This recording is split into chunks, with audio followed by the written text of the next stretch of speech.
15 de julho de 2020. Estamos novamente no terreno em que estávamos há 2 dias. Fizemos a limpeza parcial daquele tanque, vimos que tinha água, no entanto não descobrimos a origem da água. Portanto, vamos continuar a procurar a água. Este projeto, como eu expliquei, é um projeto pessoal em que vamos procurar, na medida do possível, sermos nós a fazer tudo, por 2 razões.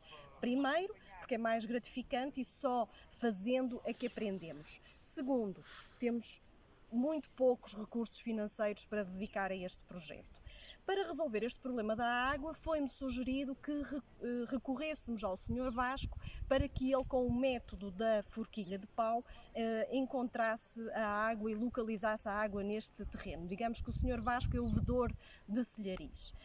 A técnica é bastante simples, consiste em ter uma forquilha de pau, em que se agarra pelas extremidades, virando as palmas da mão para cima, e depois, quando a ponta da vara começa a movimentar-se, significa que estamos a passar por cima de água subterrânea. Ora, como mulher da ciência que sou, fiquei muito cética em relação a este método e fui logo procurar evidências científicas que justifiquem o mesmo. Não as encontrei.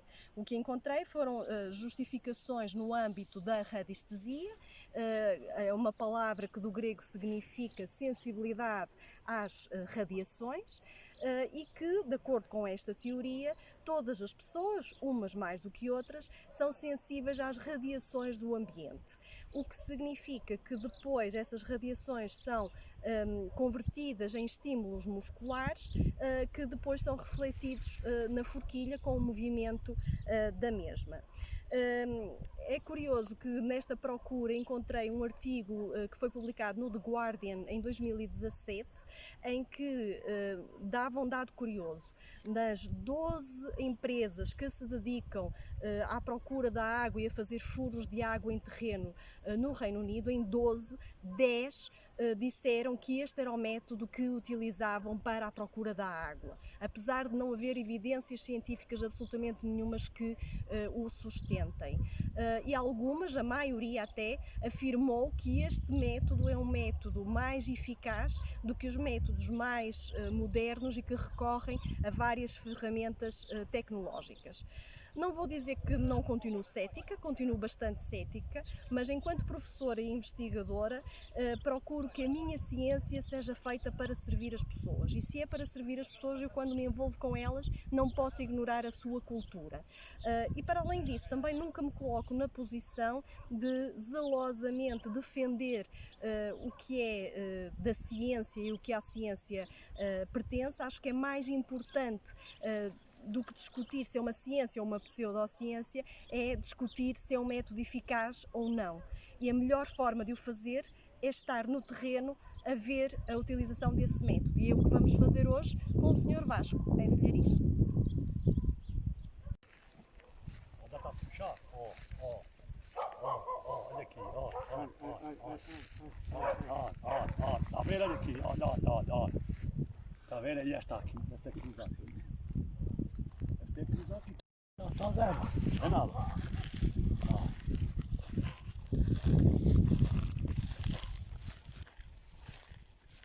Ó, já tá puxado, ó.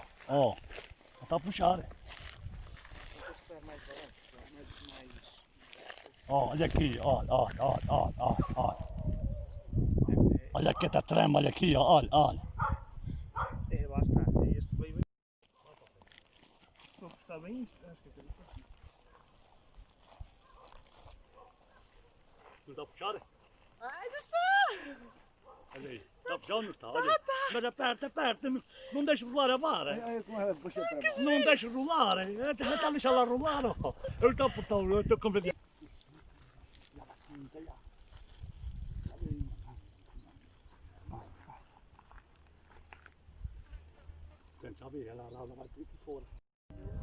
Muito bem, viram que encontramos a água, encontramos um veio grande nesta margem aqui e eventualmente encontramos a mina no topo do tanque.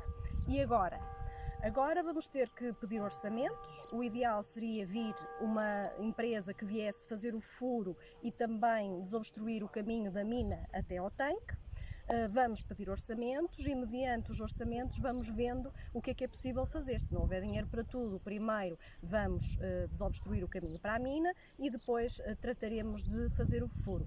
Amigos que têm conhecimentos em Trás-os-Montes de empresas que se dediquem a fazer furos, enviem-me os contactos. Se houver alguma empresa que também queira enviar o orçamento, ficaremos muito felizes por receber. Amanhã vamos continuar a limpar o tanque.